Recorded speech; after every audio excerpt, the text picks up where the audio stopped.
이 밥 한 끼가 한 남자의 인생을 완전히 바꿔놓았습니다. 그날 장터는 여느 때와 다름없이 시끌벅적했습니다. 사람들은 물건을 팔고 흥정하며 웃고 떠들었죠.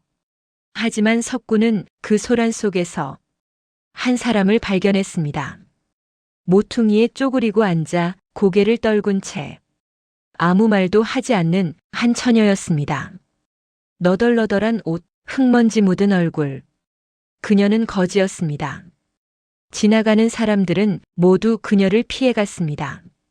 마치 보이지 않는 사람처럼 아무도 쳐다보지 않았죠. 석구도 사실 처음엔 그냥 지나칠 뻔했습니다. 하지만 그 순간 그녀의 떨리는 손이 보였습니다. 배고픔에 떨고 있었습니다. 석구는 멈춰섰습니다. 품속에 있던 점심 도시락을 꺼냈습니다. 보리밥 한 주먹, 그게 전부였지만 석구는 그녀 앞에 무릎을 꿇고 조용히 건넸습니다. 아가씨, 이거라도 드세요. 그녀가 고개를 들었습니다. 눈물이 그렁그렁한 그 눈빛을 석구는 평생 잊을 수 없었습니다. 고맙습니다. 정말 고맙습니다. 그녀는 떨리는 손으로 밥을 받아들었습니다.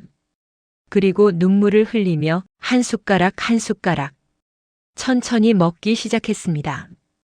석구는 그 모습을 보며 가슴 한편이 뜨거워졌습니다.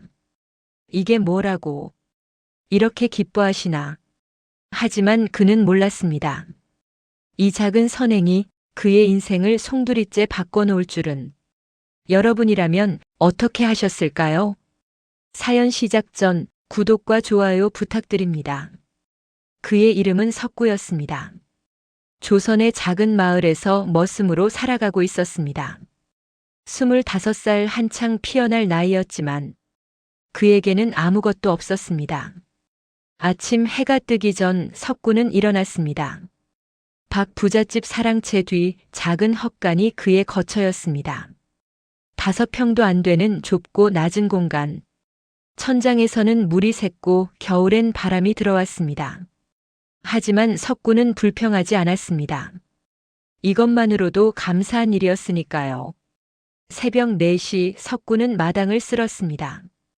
5시엔 물을 길어왔습니다. 6시엔 아궁이에 불을 지폈습니다. 마님이 일어나시기 전 모든 준비를 끝내야 했습니다. 박 부잣집 마님은 무척 까다로운 분이셨습니다. 조금이라도 일을 늦추면 호통이 떨어졌습니다. 이것도 못하나. 이 게으른 놈아. 하지만 석구는 참았습니다. 그에게는 선택지가 없었으니까요. 점심때가 되면 석구는 부엌 뒤편에 앉았습니다. 하인들이 먹고 남은 보리밥 한 그릇. 그게 그의 하루 식사의 전부였습니다. 김치 한 조각, 된장 한 숟가락. 그것만으로도 배를 채워야 했습니다. 어느 날 마님께서 심부름을 시키셨습니다. 장터에 가서 실과 바늘을 사오너라. 석구는 대답했습니다. 예, 마님. 다녀오겠습니다. 장터는 집에서 1시간 거리였습니다. 석구는 걸어갔습니다. 먼지 날리는 길을 묵묵히 걸었습니다. 장터에 도착했을 때 해는 중천에 떠 있었습니다. 사람들로 북적였습니다. 장사치들의 호객 소리, 흥정하는 사람들의 웃음소리. 활기찬 풍경이었습니다. 석구는 실과 바늘을 샀습니다. 그리고 돌아가려던 참이었습니다. 바로 그때였습니다. 모퉁이에 앉아있는 한 사람이 눈에 들어왔습니다. 처녀였습니다. 23쯤 되어 보이는 젊은 처녀였습니다. 하지만 그녀의 옷은 너무나 남루했습니다. 회색 치마는 찢어져 있었고 저고리는 때가 잔뜩 묻어 있었습니다. 얼굴은 흙먼지로 뒤덮여 제대로 보이지도 않았습니다. 그녀는 고개를 숙인 채 아무 말도 하지 않았습니다. 손만 앞으로 내밀고 조용히 구걸하고 있었습니다. 사람들은 그녀를 피해갔습니다. 쯧쯧 저런 꼴을 하고 거지 주제의 장터에 왜 나와? 더럽게. 저리 비켜. 사람들의 말이 석구의 귀에 들려왔습니다.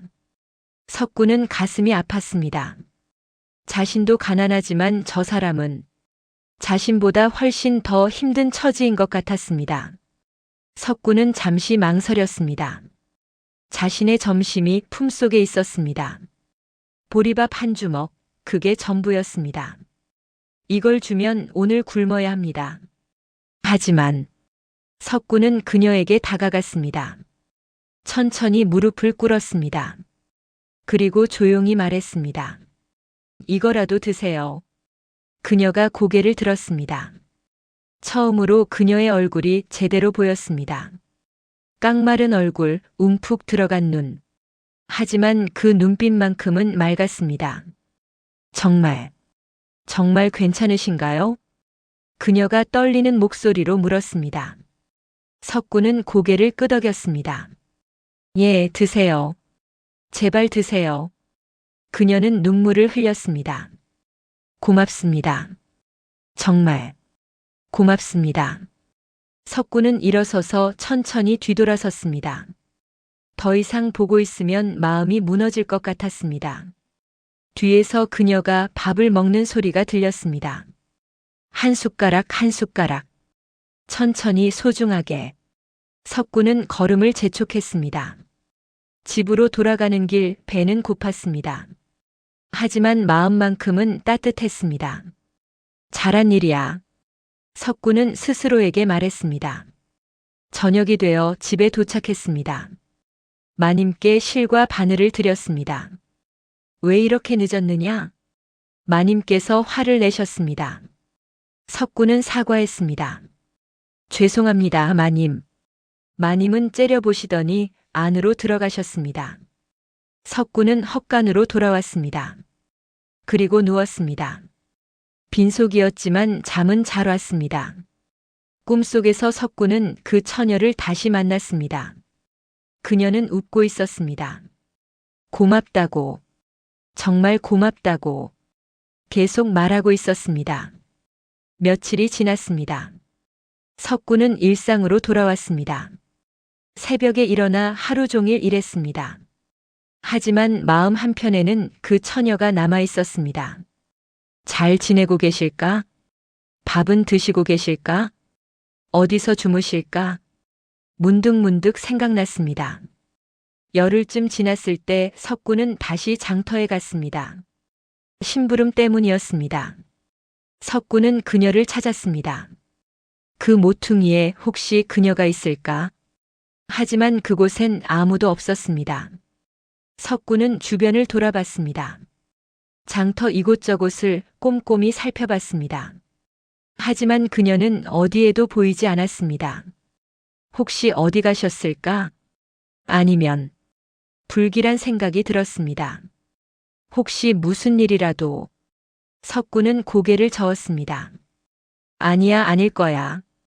석구는 스스로를 다독이며 집으로 돌아왔습니다. 그리고 그날 밤 석구는 잠을 이루지 못했습니다. 왠지 모를 불안함이 가슴을 짓눌렀습니다. 창밖을 보니 달이 밝았습니다. 저 달 아래 어딘가에 그녀도 있겠지. 석구는 그렇게 생각하며 눈을 감았습니다. 하지만 잠은 오지 않았습니다. 그리고 다음 날 아침 모든 것이 바뀌기 시작했습니다. 그날 아침은 유난히 차가웠습니다. 새벽 4시 석구는 평소처럼 일어났습니다. 헛간 문을 열었을 때 서늘한 바람이 얼굴을 스쳤습니다. 가을이 깊어지고 있었습니다. 석구는 마당으로 나갔습니다. 빗자루를 들고 낙엽을 쓸기 시작했습니다. 바스락 바스락. 낙엽 소리만이 고요한 새벽을 깼습니다. 그때였습니다. 뭔가 이상했습니다. 헛간 앞에 무언가 놓여 있었습니다. 어둠 속에서 희미하게 보이는 형체. 석구는 빗자루를 내려놓고 천천히 다가갔습니다. 가까이 가서 보니 그것은 보따리였습니다. 커다란 보따리였습니다. 붉은색과 금색이 섞인 화려한 보자기로 쌓여 있었습니다. 이게 뭐지? 석구는 주변을 둘러봤습니다. 아무도 없었습니다. 새벽 공기는 차갑고 사방은 고요했습니다. 석구는 무릎을 꿇고 보따리를 만져봤습니다. 묵직했습니다. 상당히 무거웠습니다. 도대체 안에 뭐가 들어있는 걸까? 석구는 조심스럽게 보자기를 풀기 시작했습니다. 매듭이 단단히 묶여 있었습니다. 한참을 풀다 보니 드디어 안이 보였습니다. 그 순간 석구는 숨이 멎었습니다. 빛났습니다. 금빛이, 은빛이, 보따리 안에는 상상도 못할 것들이 가득했습니다. 황금 덩어리, 은주개, 비단 보자기에 쌓인 옥 장신구들, 그리고 그 위에 하얀 편지 한 통. 석구는 믿을 수가 없었습니다. 손이 떨렸습니다. 이건 꿈인가? 석구는 뺨을 꼬집어 봤습니다. 아팠습니다. 꿈이 아니었습니다. 석구는 황급히 보따리를 다시 싸기 시작했습니다. 누가 볼까봐 너무 두려웠습니다. 이건 분명 누군가의 실수일 거야. 아니면 누가 잘못 둔 거야. 석구는 보따리를 안고 헛간으로 들어갔습니다. 문을 꼭 닫고 구석에 숨겼습니다. 심장이 터질 듯 요동쳤습니다. 어떡하지? 어떡하지? 석구는 한참을 그 자리에 앉아 있었습니다. 그리고 문득 편지가 생각났습니다. 그래, 편지. 편지를 읽어봐야 해. 석구는 다시 보따리를 꺼냈습니다. 떨리는 손으로 편지를 집어들었습니다. 접힌 종이를 펼쳤습니다. 촛불을 켜고 글자를 읽기 시작했습니다. 은인께 이 편지를 읽고 계신다면 저는 이미 이 세상 사람이 아닐 것입니다. 석구는 깜짝 놀랐습니다. 세상 사람이 아니라니? 무슨 뜻이지? 석구는 계속 읽었습니다. 저는 춘심이라고 합니다. 장터에서 밥을 주신 그분. 혹시 기억하시는지 모르겠습니다. 저는 그날 마지막 힘을 다해 장터에 나갔습니다. 사흘을 굶은 상태였습니다. 저는 그날 밤 죽을 줄 알았습니다. 하지만 은인께서 제게 밥을 주셨습니다. 그 밥 한 끼 덕분에 저는 살 수 있었습니다. 석구는 편지를 읽다가 눈물이 났습니다. 아, 그 처녀. 춘심이라는 이름을 이제야 알게 됐습니다. 석구는 계속 읽었습니다. 저는 원래 양반 집안의 딸이었습니다. 아버지는 진사였고 저는 외동딸이었습니다. 하지만 아버지께서 병으로 세상을 떠나셨습니다. 집안은 몰락했고 친척들은 모두 떠났습니다. 저는 혼자 남았습니다. 재산이라곤 아버지께서 남기신 이것들 뿐. 하지만 저는 이것들을 지킬 힘이 없었습니다. 욕심 많은 사람들이 저를 노렸습니다. 저는 도망쳤습니다. 이 보따리를 들고 이 마을 저 마을을 떠돌았습니다. 그러다 병이 들었고 몸이 약해졌습니다. 저는 알았습니다. 제가 오래 살지 못할 거라는 것을. 그래서 결심했습니다. 이 재산을 진짜 쓸 사람에게 주자고. 아버지께서 늘 말씀하셨습니다. 재물은 선한 사람에게 돌아가야 한다고. 은인께서는 선한 분이십니다. 자신도 배고픈데 저에게 밥을 주셨습니다. 그런 분이라면 이 재산을 잘 쓰실 거라 믿습니다. 부디 행복하게 사십시오. 그리고 정말 고맙습니다. 춘심 올림. 편지는 거기서 끝났습니다. 석구는 편지를 내려놓고 한참을 울었습니다. 소리내어 울었습니다. 춘심, 춘심. 왜 그랬어요? 왜 아무 말도 안 하고 그냥 가셨어요? 석구는 가슴이 찢어지는 것 같았습니다. 그녀가 죽었다는 것이 너무 슬펐습니다. 석구는 한참을 울다가 정신을 차렸습니다. 아니야. 아직 확실하지 않아. 편지에는 죽는다고 했지만 혹시 아직 살아계실지도 몰라. 석구는 일어났습니다. 찾아야 해. 춘심을 찾아야 해. 석구는 보따리를 다시 숨기고 밖으로 나갔습니다. 해가 떠오르고 있었습니다. 석구는 일을 마친 척 마님께 말씀드렸습니다. 마님, 오늘 하루만 쉬게 해주십시오. 급한 일이 생겼습니다. 마님은 인상을 찌푸리셨습니다. 무슨 일인데? 석구는 거짓말을 했습니다. 먼 친척이 위독하다는 소식을 들었습니다. 마님은 한숨을 쉬셨습니다. 어쩔 수 없구나. 다녀오너라. 하지만 내일은 꼭 나와야 한다. 석구는 고개를 숙였습니다. 감사합니다, 마님. 석구는 서둘러 장터로 향했습니다. 1시간을 걸어 장터에 도착했습니다. 사람들에게 물어봤습니다. 혹시 춘심이라는 처녀를 보셨습니까? 23쯤 되고 거지 차림을 한. 하지만 아무도 모른다고 했습니다. 장사치들도 고개를 저었습니다. 거지야 많지, 누가 누군지 어떻게 알아? 석구는 실망했습니다. 하지만 포기하지 않았습니다. 석구는 마을 이곳저곳을 돌아다녔습니다. 객주집에도 물어보고 약방에도 물어봤습니다. 혹시 춘심이라는 처녀를 아십니까? 하지만 아무도 아는 사람이 없었습니다. 해가 저물어 갔습니다. 석구는 지쳐서 길가에 주저앉았습니다. 어디 계세요, 춘심? 제발, 살아계세요. 석구는 하늘을 올려다봤습니다. 노을이 지고 있었습니다. 붉은 하늘이 눈물에 번졌습니다. 바로 그때였습니다. 석구. 누군가 그의 이름을 불렀습니다. 석구는 고개를 돌렸습니다. 한 노승이 앞에 서 계셨습니다. 회색 장삼을 입고 지팡이를 짚은 노승. 얼굴은 주름이 가득했지만 눈빛만큼은 맑았습니다. 스님, 누구십니까? 노승은 미소 지으셨습니다. 나는 춘심을 잘 아는 사람이요. 석구는 벌떡 일어났습니다. 춘심을 아신다고요? 어디 계십니까? 지금 어디 계세요? 노승은 천천히 고개를 저으셨습니다.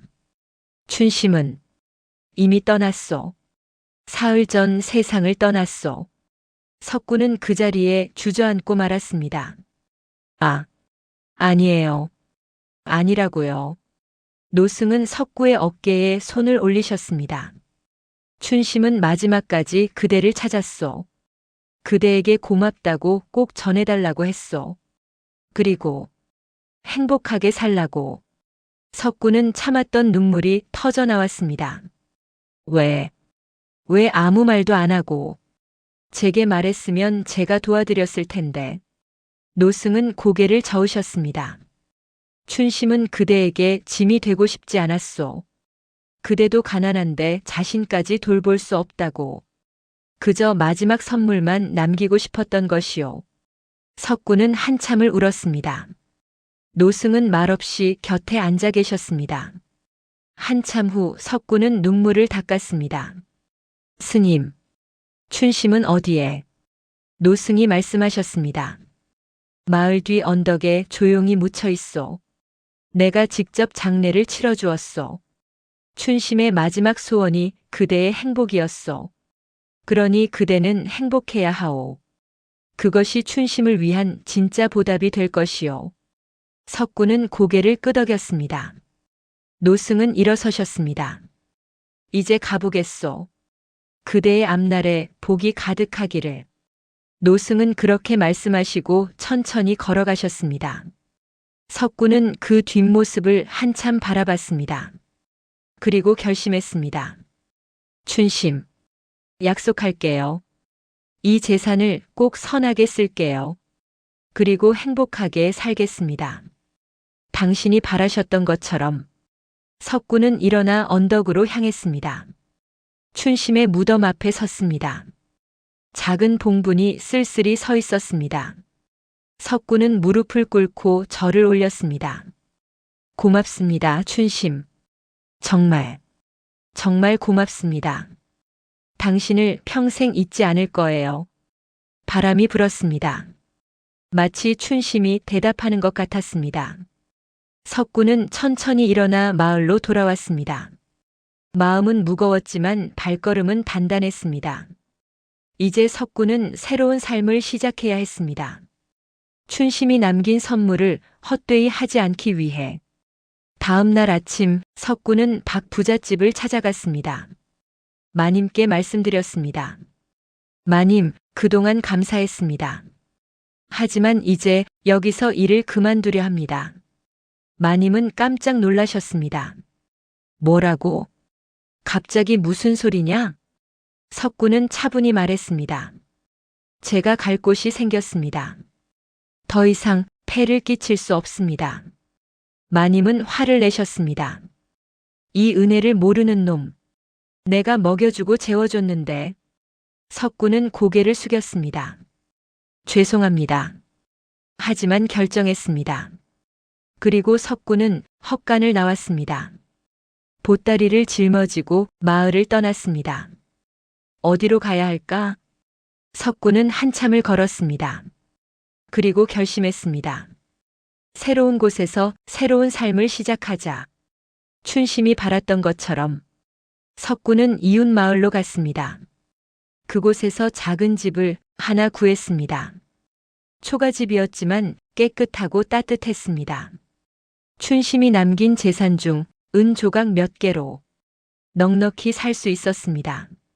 석구는 집을 정리하고 밭을 일구기 시작했습니다. 땅을 갈고 씨앗을 뿌렸습니다. 매일 해가 뜨면 일하고 해가 지면 쉬었습니다. 단순한 생활이었지만 행복했습니다. 한 달이 지났습니다. 마을 사람들이 석구를 알아보기 시작했습니다. 저 청년 부지런하네. 매일 새벽부터 밭에 나가더라. 인심도 좋아. 어제 우리 집에 나무를 줬어. 석구는 춘심의 말을 기억했습니다. 재물은 선한 사람에게 돌아가야 한다. 그래서 석구는 조금씩 나눴습니다. 어려운 이웃에게 쌀을 나눠주고, 병든 노인에게 약값을 보태주고, 고아들에게 옷을 해입혔습니다. 사람들은 고마워했습니다. 석구 나으리 정말 감사합니다.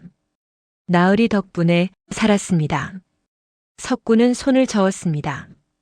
나으리라니요. 저는 그냥 석구입니다. 그리고 이건 제가 한 게 아닙니다. 저를 도와준 어떤 분이 계셨습니다. 그분의 뜻을 이어가는 것뿐입니다. 봄이 왔습니다. 밭에서 싹이 돋아났습니다. 초록빛 새싹들이 바람에 흔들렸습니다. 석구는 그 모습을 보며 춘심을 떠올렸습니다. 춘심, 보고 계신가요? 당신이 바라던 대로 잘 살고 있어요. 바람이 불었습니다. 마치 춘심이 미소 짓는 것 같았습니다. 어느 날 석구는 장터에 갔습니다. 농기구를 사러 간 길이었습니다. 그때 누군가 소매를 잡았습니다. 저, 혹시 석구 나으리? 석구는 돌아봤습니다. 한 여인이 서 있었습니다. 24쯤 되어 보이는 수수한 차림의 여인. 깨끗한 하늘색 치마 저고리를 입고 머리를 단정히 빗어넘긴. 얼굴은 야위었지만 눈빛만큼은 맑았습니다. 누구십니까? 석구가 물었습니다. 여인은 머뭇거리다가 조용히 말했습니다. 저, 기억하실지 모르겠지만 저는 춘심의 동생입니다. 석구는 깜짝 놀랐습니다.